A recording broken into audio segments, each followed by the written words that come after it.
Hello, everyone, and welcome to the Create Your Life series, where we help you maximize your potential and results in the area of personal development, entrepreneurship, and travel. And I'm your host, Kevin Y. Brown. Create your life. Crée ta propre vie. Create your life. 创造你的生活。 Create your life. Crea la tua vita. Create your life. Ontstop je leven. You better create your life. Create your life. Create la vie. Create your life. Create your life.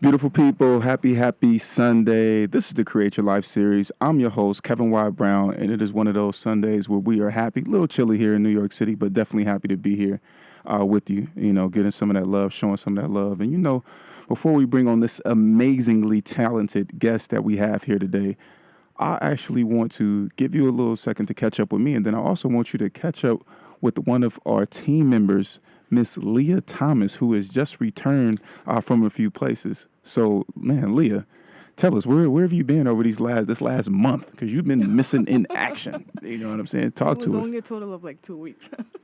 I visited Bali, Indonesia. On my way there, I stopped over at Doha, Qatar. Okay.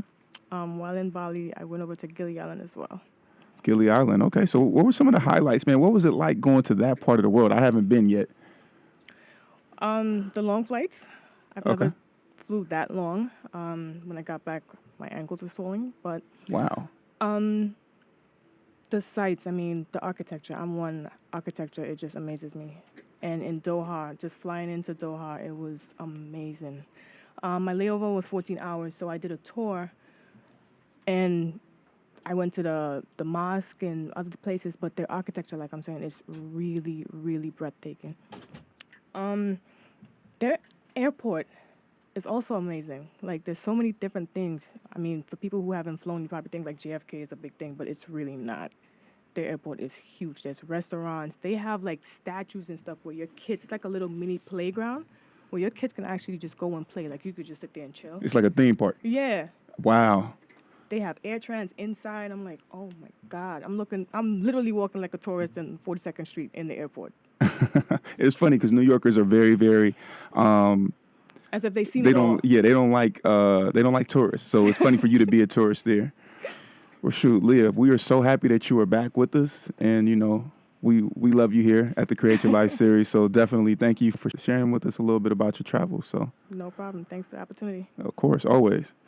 So, Create Your Life series family, as you know, we cover travel, entrepreneurship, and personal development. But the biggest thing is covering people who have created their lives, who have put in the work, and who want to share with us their tips and how it is that they've made some amazing things happen.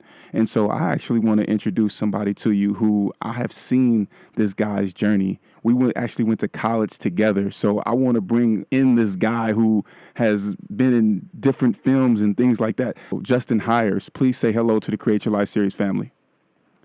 What's up? Just for the listeners, tell them a couple of the projects that you've been in. Well, it sounds better if you say it. It sounds better if I say it. I sound like an a-hole if I say it. Then I just sound like I'm bragging. But, Nah, brother, you're not bragging. Some TV and film and stuff. And, Some TV and film. This dude is super modest, man. He's been in 21 Jump Street. He's been in, I can't name all of this stuff. He was in Rush Hour. He played Chris Tucker, our Officer Carter's role in the Rush Hour TV series. This guy is now in MacGyver every single week, right? The remake of MacGyver. Yeah. See, when I grow up, I want to be like you, man. Man, aim higher. I always tell people to aim higher. I'm doing all right. I like to say I'm moderately successful. But you know, I'm very happy. I'm never content. So what I'm saying is I'm happy about and I'm grateful about all the things I've accomplished so far. But I'm still like motivated to accomplish bigger and better things. Dude, but you're also, you're a stand-up comedian, you're an actor, you're actually a black belt. I found that out. So, Create Your Life Series family, even though Justin's one of my good friends, I saw him at homecoming and I was like, yo, dude, you got to be on my radio show. You got to be on my radio show. But even though we have that, that bond, because I actually was his RA in college, on the low. Yeah. Yeah, you was. You was making sure we weren't doing nothing we had no business doing. And y'all still was doing what y'all wasn't supposed to be doing. But even though we have that rapport where, as soon as I asked him, just said, yeah, absolutely, I still have to go and do research. And I'm finding out new things about this guy every single time. I read all of his articles, watch videos. Hey, man, your World Star videos are hilarious. Those recaps that you did. Yeah. Dude. Oh, yeah.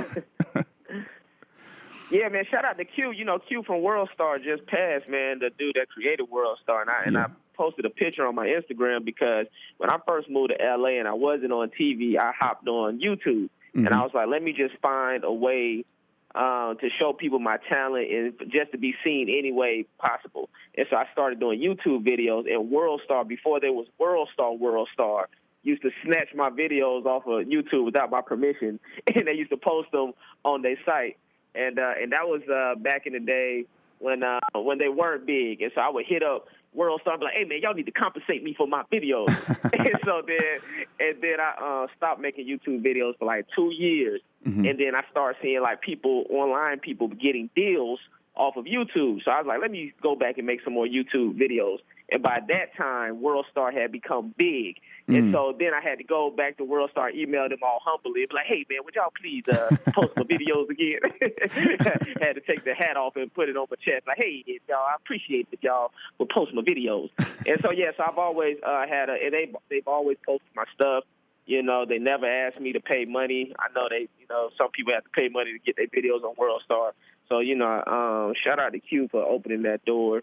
Because for all the crazy stuff they have on World Star, they were able to help somebody like me that was a young up-and-coming comedian to get his content seen. Yeah, absolutely. No, rest in peace to Q, definitely, man. World Star has had a dynamic impact on hip-hop culture as a whole. And so, that being his brainchild, I actually listened to a couple of interviews that he did 2 days ago.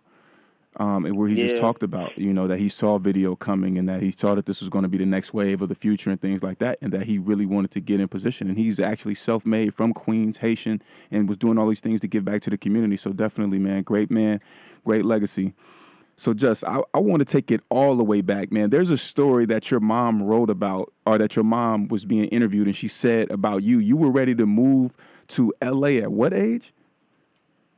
Yeah, like 10 or something, like 8 or 10 or something, some crazy young age. And what is it that you said to her? Yeah, I knew back then, like I've known for a long time that I wanted to act. And so I think I told her to her and my dad to quit their job so we could just move to L.A. And I was like, I'll make it if y'all just quit y'all job and I could be out there to audition. And yeah, they thought I was crazy. They were like, hell no. But ultimately, eventually, I just got on my grind and went to a performing arts high school and went to college out here in Atlanta and still made my way out to LA, but it was just years later. But I definitely had that vision at a young age that this was something I wanted to pursue. Mm. And so you went to a performing arts high school. You went to Clark Atlanta, shout out to HBCUs, still producing great people and great talents. What was your grind like when you were at Clark Atlanta? Because I remember I used to see you coming in late from being on your grind. So what was that like, man? Yeah, man, it's so funny because I'm always known as the class clown. So people would be surprised when we would get our grades, and I had I was an honor student.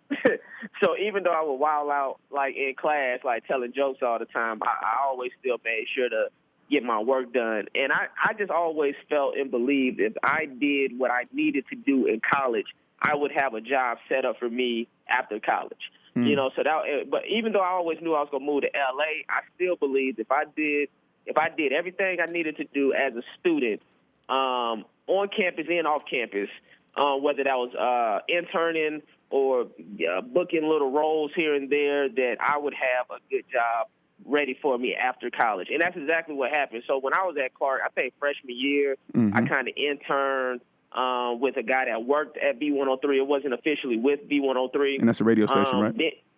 Yeah, the radio station V103. And then after that, I was able to book 2 roles in movies. I booked a role in the movie The Gospel that had Idris Elba before he really blew up. Right. So I had Idris Elba and Boris Kojo. And then the following year, I booked a role in the movie Stomp the Yard. So if anybody sees Stomp the Yard, you'll see me standing behind Neo the whole movie. I'm all throughout it, but I only had like 2 lines in the movie. But I was, appreciative to it, for them putting me in that movie. And so basically, I was going. It was almost like being Superman and Clark Kent. At Clark, I was almost like Clark Kent, and then I would literally go next door to Morris Brown, to film Stomp the Yard, where I was treated like, an actor, Right. And so, so having that grind, and luckily my teachers, most of my teachers respected what I was doing and appreciated what I was trying to accomplish. So, they would let me turn in my assignments when I could, and they would be a little lenient about me not being in class because they knew that, I was, across the street filming a movie, So it was only 1 or 2 teachers that I had to drop their classes and take those classes later because they didn't care. They was like, sure, whatever, boy. Yeah, I need you in my class, So shout out to them. People like them motivate me to become great.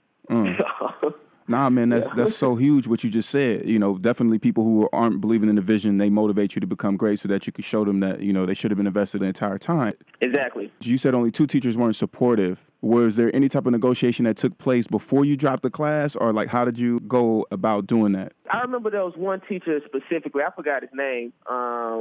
But basically I told him I had booked this movie, Stomp the Yard, and, it'll be filming at Morris Brown or whatever. And, and basically what he told me was he sent me an email back. I think I emailed him, and he emailed me back saying, congratulations on the movie, but unfortunately I need you in my class, and, if you're not here, I will have to give you a failing grade, or you'll just have to take an incomplete or whatever the case is.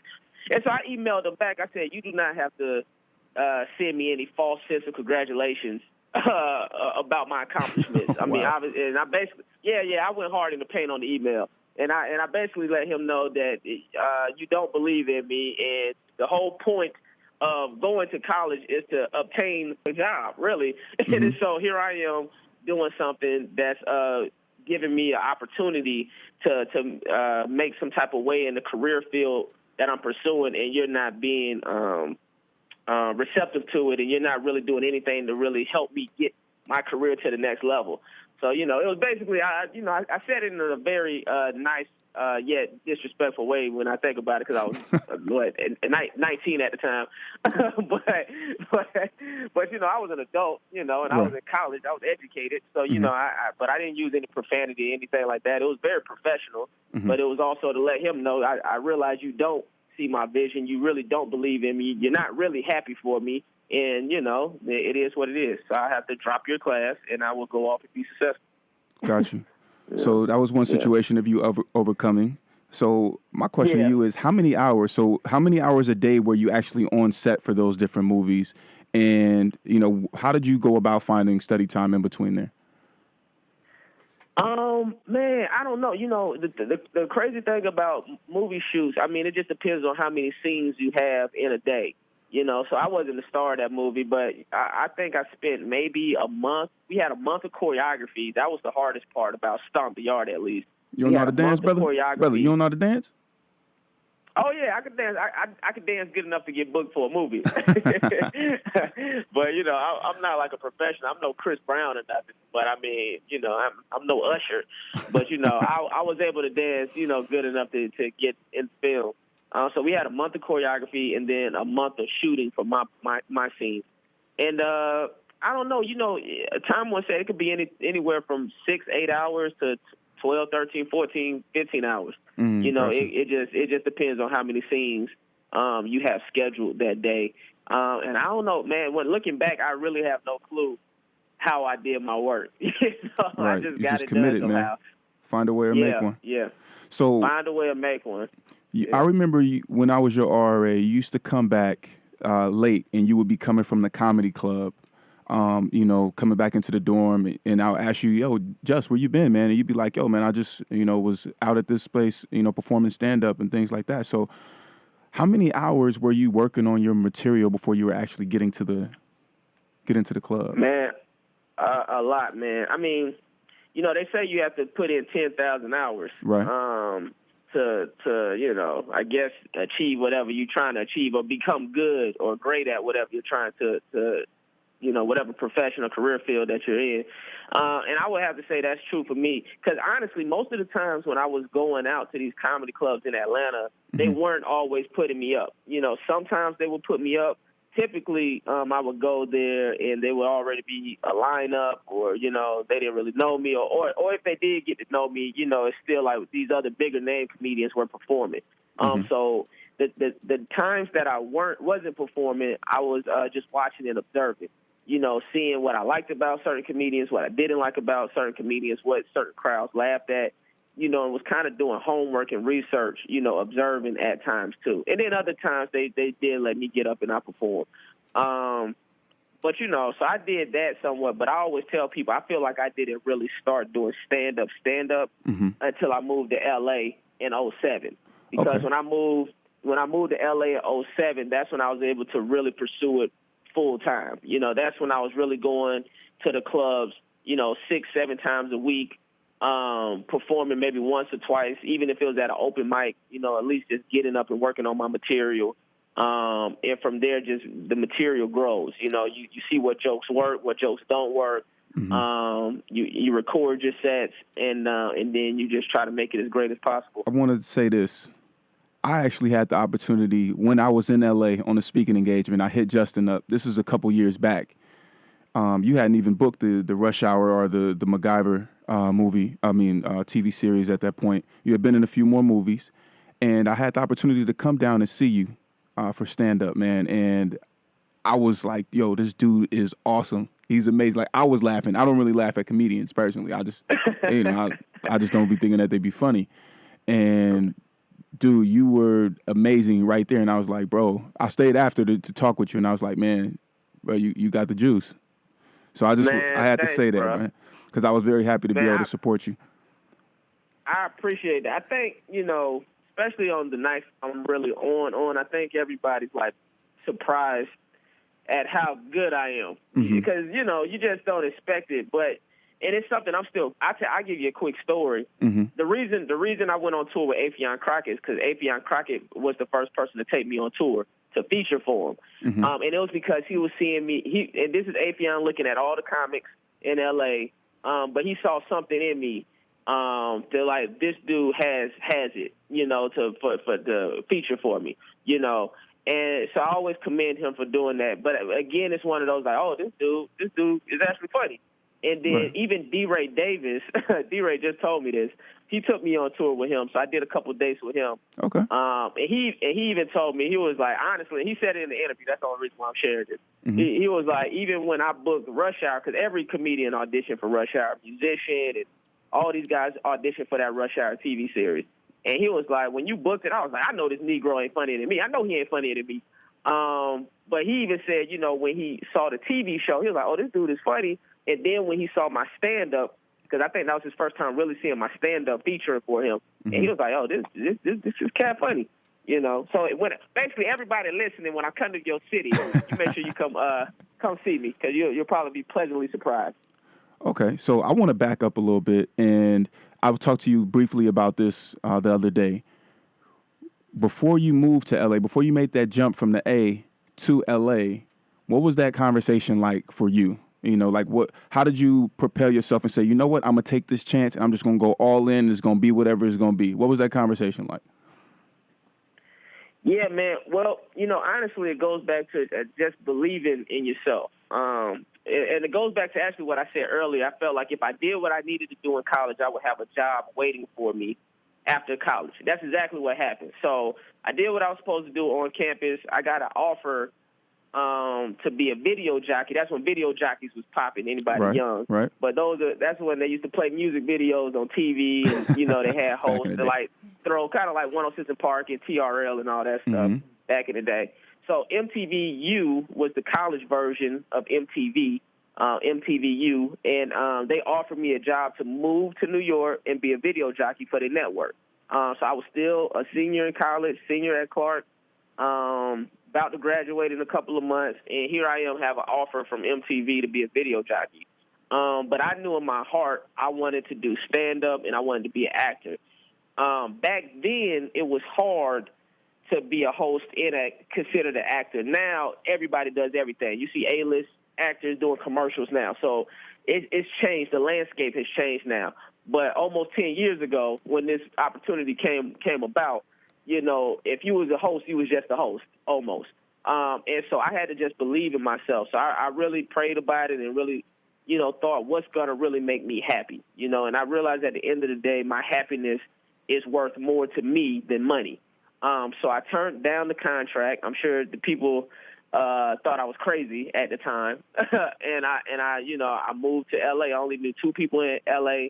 But I got an apartment, got a little side job doing promotions and stuff like that.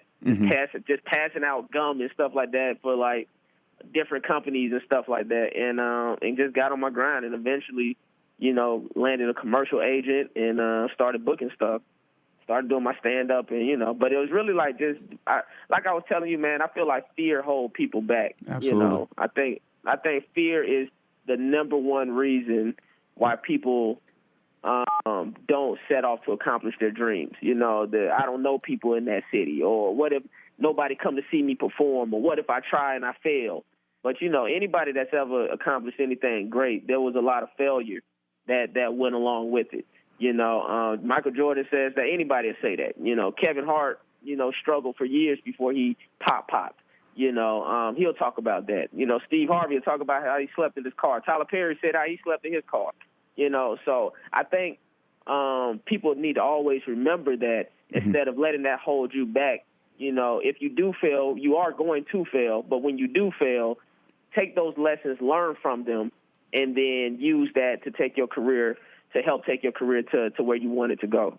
Absolutely. So just once you made it to LA, you got there, you hit the ground running. What were some of the things that you did in order to build those relationships, in order to get in the game, to get a commercial agent and get the ball rolling? Like what are some of the first things that you did, man? Well, when it came to getting the commercial agent, because that's the first representation I had in LA, the first official representation. Luckily, doing Stomp the Yard in Atlanta, one of the actors, his name Brian White, he told me, I told him I was looking for an agent, and he said, well, when you're submitting your packet, meaning my headshot and resume, he was like, just put on there, I referred you. Okay. Just put on the packet, referred by Brian White. So I put that on all of my packets and mailed them all out to all these different agencies. Only one agency hit me back and said, "Oh, we know Brian White. Oh, we went through your packet." How many packets you sent out? How many packets? Yeah. Man. How many do you think? 20, 100, 50? I would say between 20 to 50. Okay. Between 20 to 50 packets, yeah. And I mailed them out. Only one agency hit me back out of those 20 to 50 packets I mailed out. They brought me in for a meeting. I had a great meeting with them. They started to represent me. I didn't know this was one of the biggest commercial agencies in L.A. Just so happened this was one of the biggest commercial agencies in L.A. My first audition with them, I got on a veil. It's for like a McDonald's commercial. Okay. And what a veil means, it means it's between maybe you and one or two other actors for the role.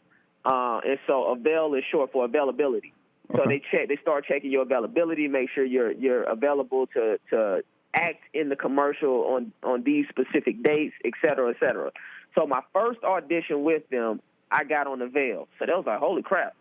So then my second audition, they submitted me for an MTV show, ironically, right? I just turned down MTV in New York, right, to be a host. Right. They submitted me for an MTV show in L.A., but it was to host like a new game show they was trying to do for MTV. Okay. So I went in and auditioned for it, and come to find out, I end up booking it. Nice. My second audition, Yeah, my second audition in LA. So I booked this pilot.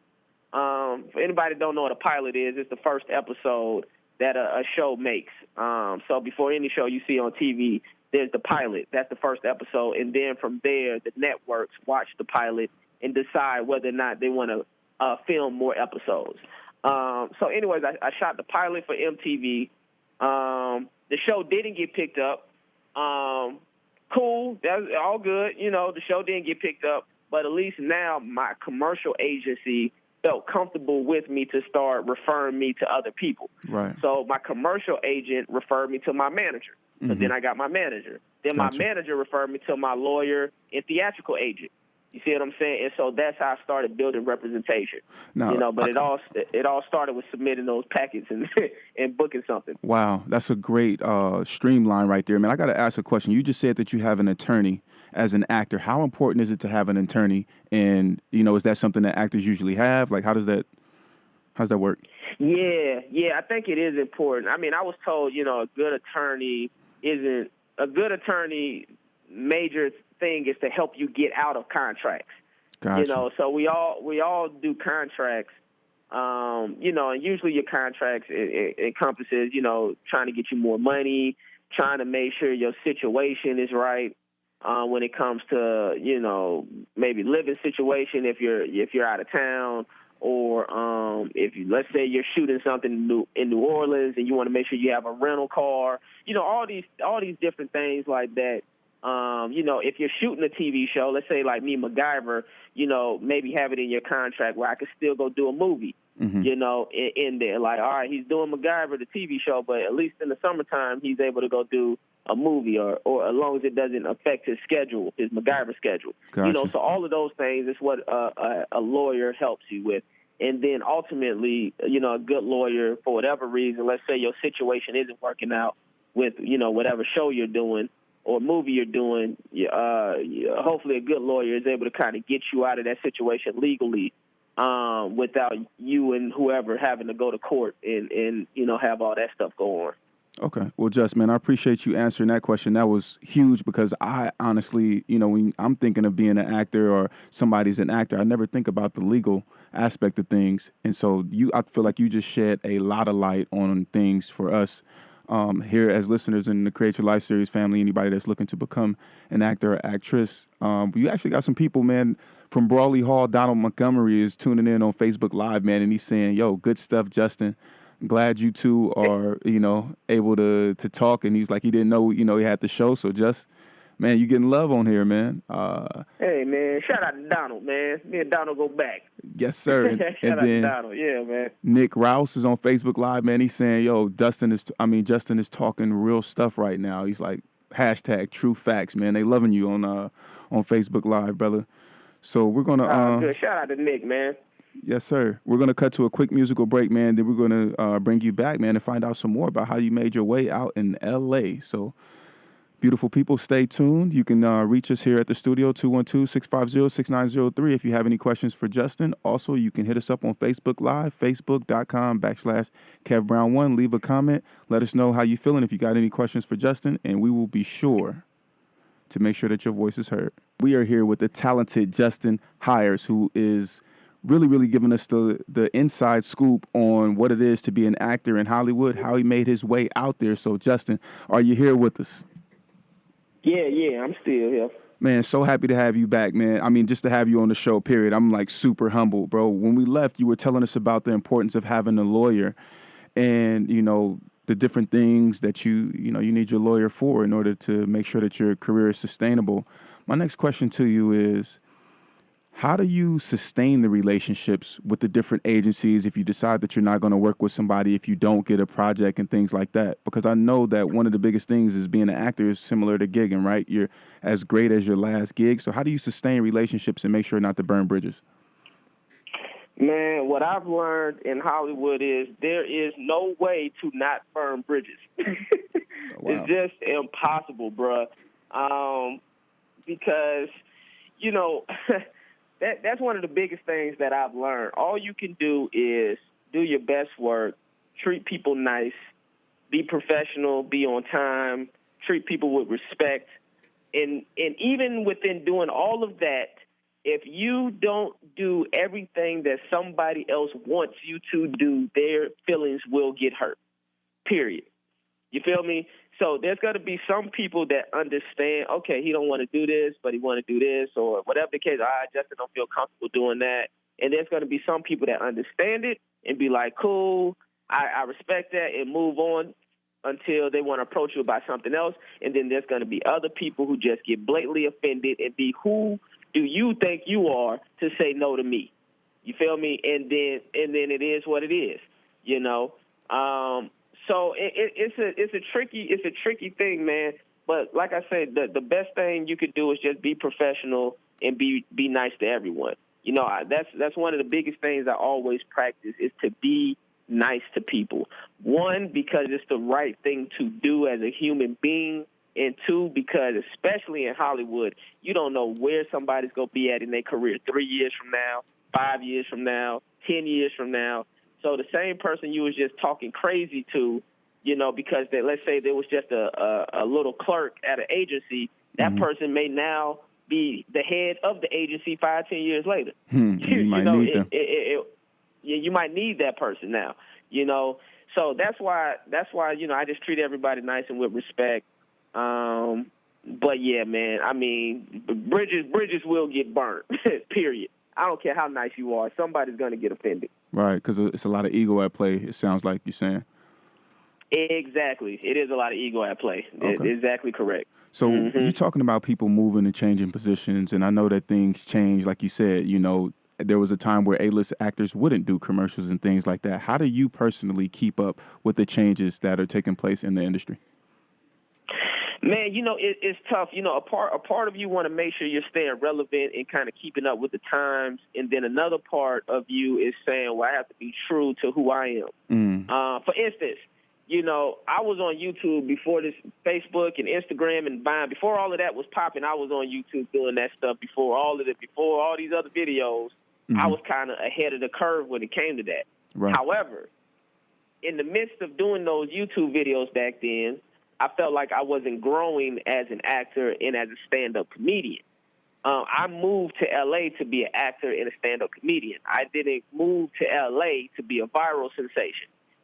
If I wanted to just be big online, I could have stayed in Atlanta and did that, or I could have moved back home to Florida and did that. I didn't need to be in L.A.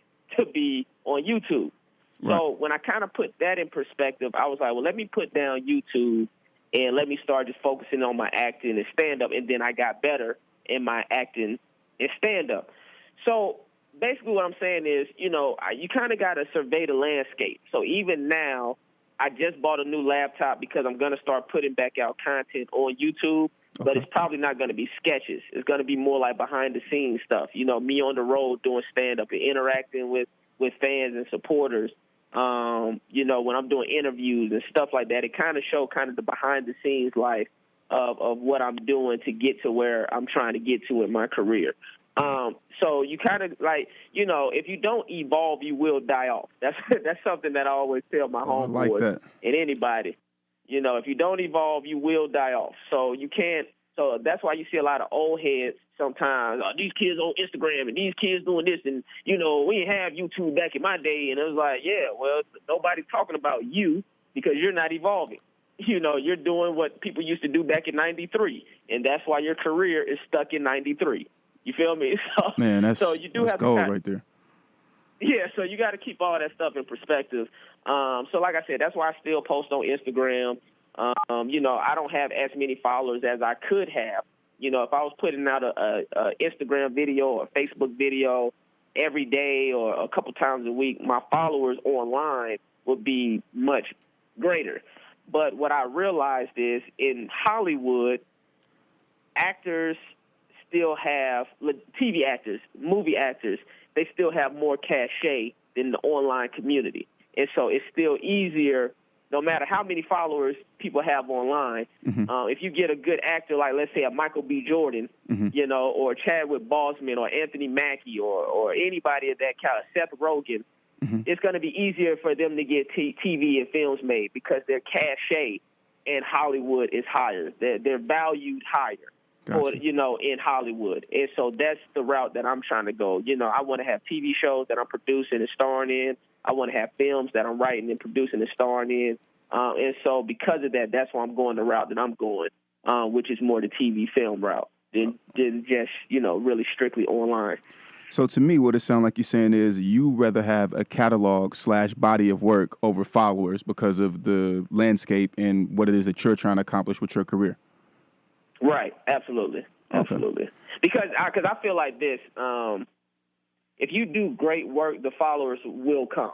They won't come as fast, but they'll catch up. Right. Slow and constant. So just, you've been grinding for a while now. Tell me how long has it taken for you to get to where you are now? Because you actually broke some ground with Rush Hour because you and your co-actor, you guys were 2 minority male leads for a big production.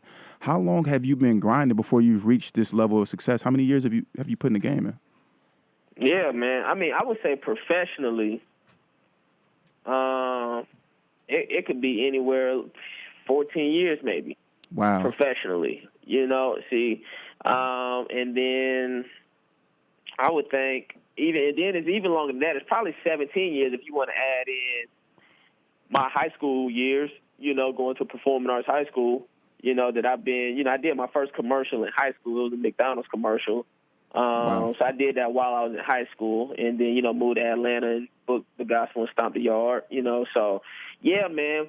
But that's the thing that people overlook. I always hear people be like, man, Kevin Hart, man, he came out of nowhere. It's like, no, I helped get Kevin Hart booked at Clark Atlanta University in 2006. You feel like, in 2006, I knew Kevin Hart was going to be the next big comedian. And they asked me because I was known as like the class clown and all that stuff on campus, and I used to host events on campus and stuff. And they was like, man, who you think we should get for the homecoming comedy show? And I was like, get Kevin Hart. And it was like, Kevin Hart, like, you don't want to go with this other comedian? I was like, nah, bro, trust me. Go with Kevin Hart, man. So people don't understand, like, even somebody like Kevin, been grinding since he was 18. His career ain't really started to pop till he turned 30. Right. And so, yeah, man, the grind is real, man. That's something that people, I think, don't really understand, or, how, it does take a while, but if you love what you're doing, you will love that grind also, because when you start seeing the rewards and the success that comes from all the grinding that you put in, it makes you appreciate it more. Man, I cried when Rush Hour got picked up. You feel me? Absolutely.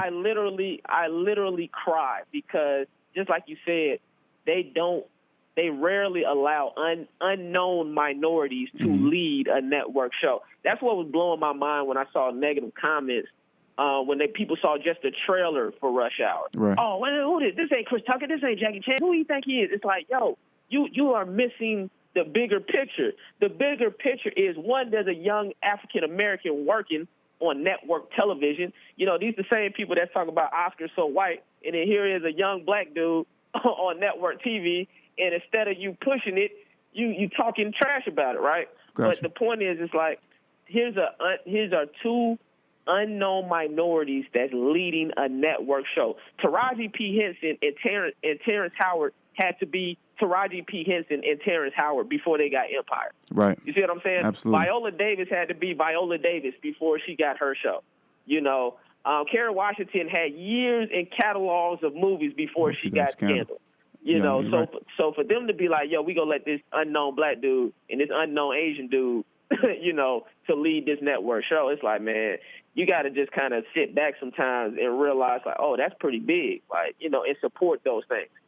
That's why anything that's, and I ain't saying support trash. I mean, if you think something is trash, then, by all means, I don't support everything that's black made. You know what I'm saying? Yeah. But I try to do my best, to support stuff like that, because I know it's rare that we get those opportunities.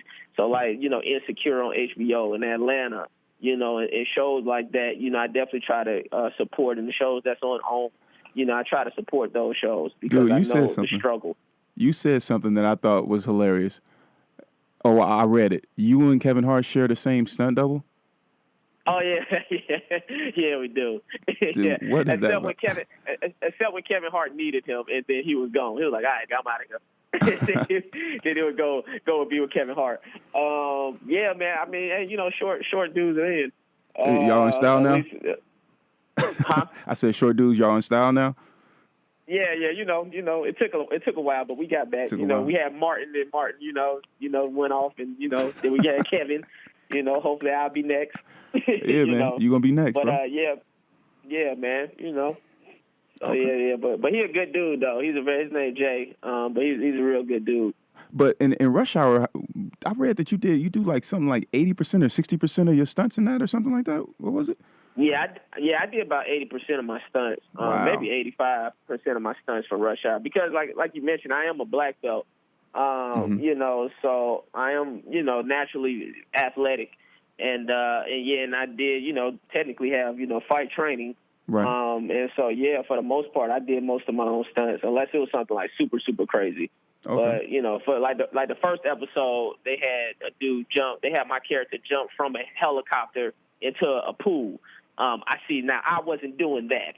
Right. So I was like, I got a family. I can't be jumping off the helicopter into no pool. So that was my stunt double that did that one. But for the most part, all them fight scenes and stuff like that. If anybody has the opportunity to go back and watch Rush Hour, that's me for the most part doing all that stuff. Okay. So you said something that I thought was really important. As an actor, you're traveling a lot, for different projects. You may be filming in different places for extended periods of time. How do you balance work and family life with that? Man, honestly, luckily I have a supportive family. I have a supportive wife. I always tell people, marriage is tough already. So you want to try to have somebody that's going to be supportive and see your vision and really have your back.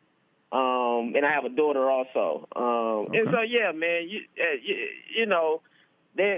luckily, it really just comes down to having trust and having someone believe in you and understand your vision. And if you have somebody like that in your corner who really trusts you and really understand your vision, then, it makes things a lot easier when you have to travel because they're not nagging you. They're not blowing up your phone trying to see where you at and what you're doing, and then it helps when I bring home a big paycheck. You're like, all right, just deposit the check, and everybody happy. What does your peer group look like at this point? You mean like my friend, my close friends, or Hollywood friends, or both? Like who's around you? Who's in your circle? I still have my same. When I go back to Florida, it's still my same friends from middle school. It's still my same friends. When it comes to Hollywood, I got a few friends. Like, I know a lot of people, of course, because I'm in the business, so I know a lot of people. But when it comes to my core friends, there's a few cats that I'm, like, close with. Like if I'm going through something or if I need to vent, I got about 2 or 3 homeboys out in L.A. That I'm close with. And then I have, outside of that, I have, like, my comedy community of friends, other up-and-coming comedians who I feel are funny, or have it in them to be great. I kind of surround myself with those guys. Like my home, like Damon Wayans Jr. He's a very, very funny comedian and part of the Wayans family. That's Damon Wayans' son. Right. Somebody's texting the hell out of me right now. But so I kind of surround myself with people like him. So we'll kind of go to these comedy clubs together, or sometimes not together, but we'll see each other at these same clubs, and we'll kind of help each other out with our jokes and stuff like that. And really just, and you'll hear anybody, that's made it. They'll tell you, you want to surround yourself with people that's smarter than you, or people and for a comedian, you want to surround yourself with people that's funnier than you or as funny as you, because iron sharpens iron. And that stuff is going to only make you raise your game.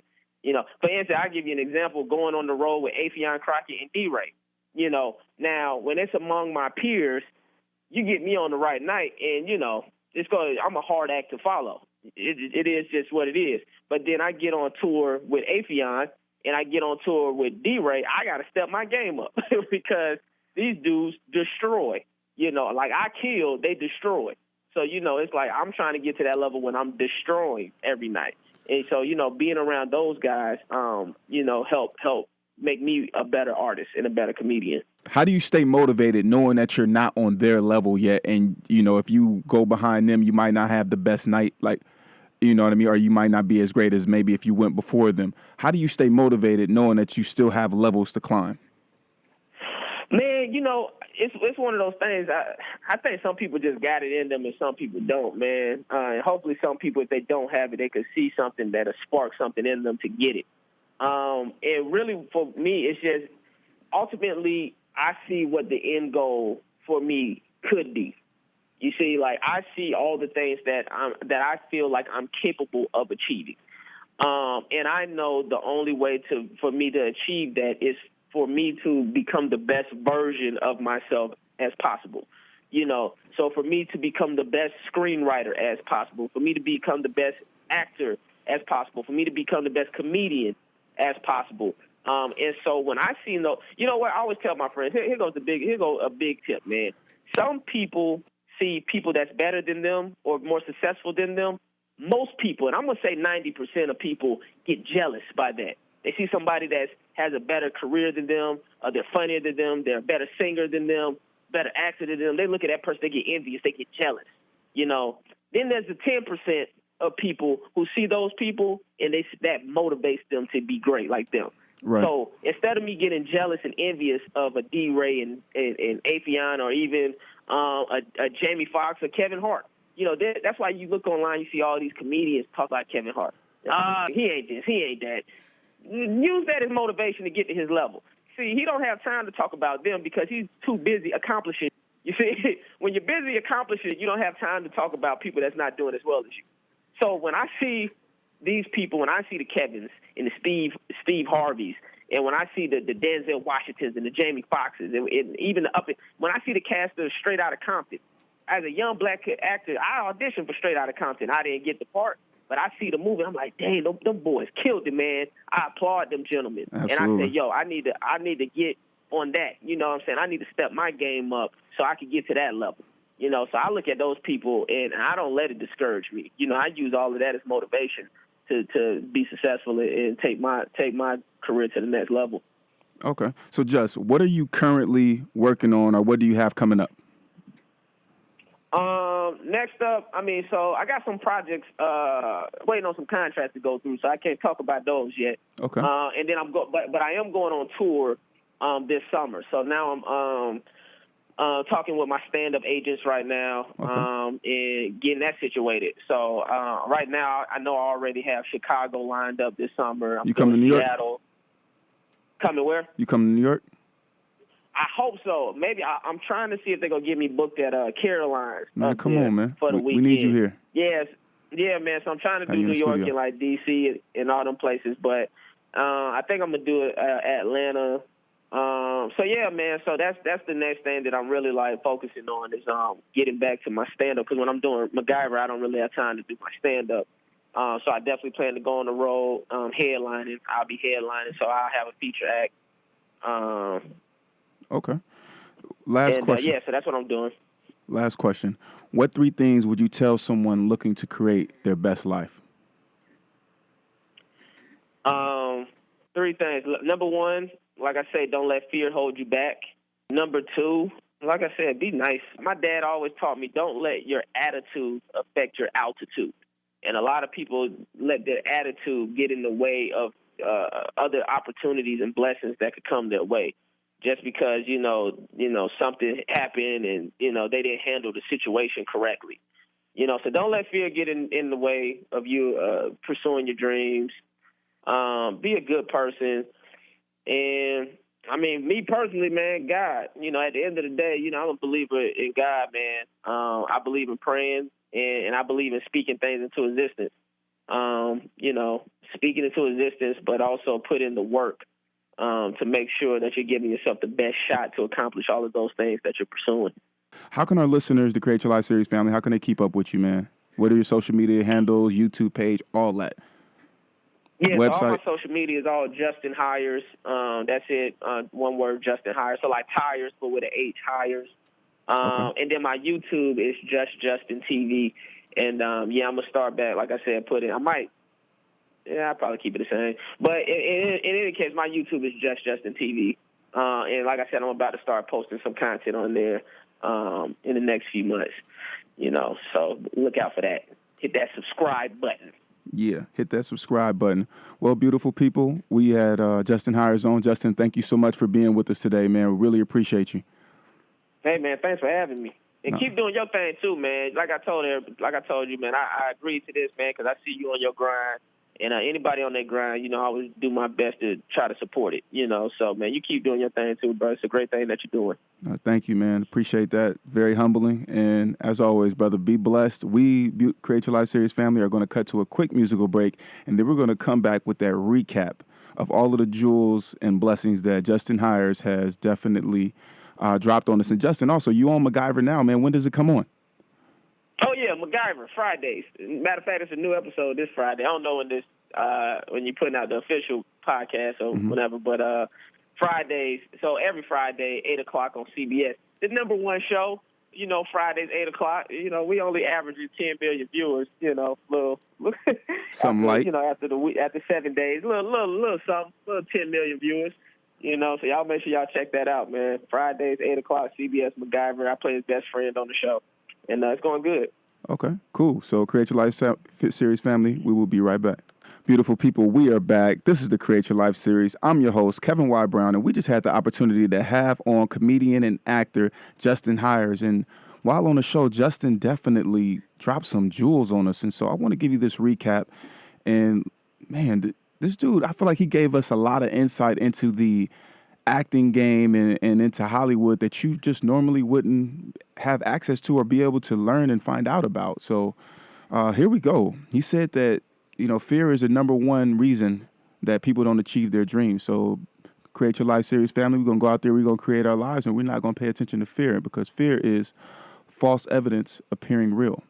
He also said that one of the biggest things that he did in order to actually get his career started when he made it to L.A. was he used referrals. He used the contact information and the name of a fellow actor from a past project and put it on all of his packets, which were his headshots and resume, et cetera, and sent those out. And by using his name, he out of almost 50 packets that he sent out, he got one callback.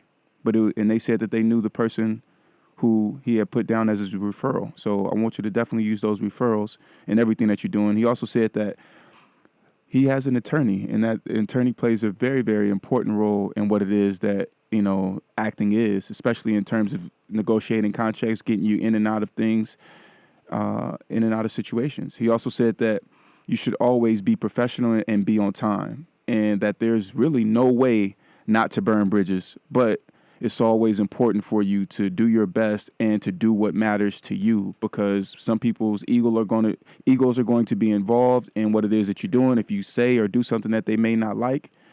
And so he said, man, you pretty much can't help it. But as long as you're doing what matters to you and that you're putting forth your best effort, then, hey, you'll reap the benefits of it later on. He said also, always be nice to people. And then he gave us a great quote that I'm loving right now.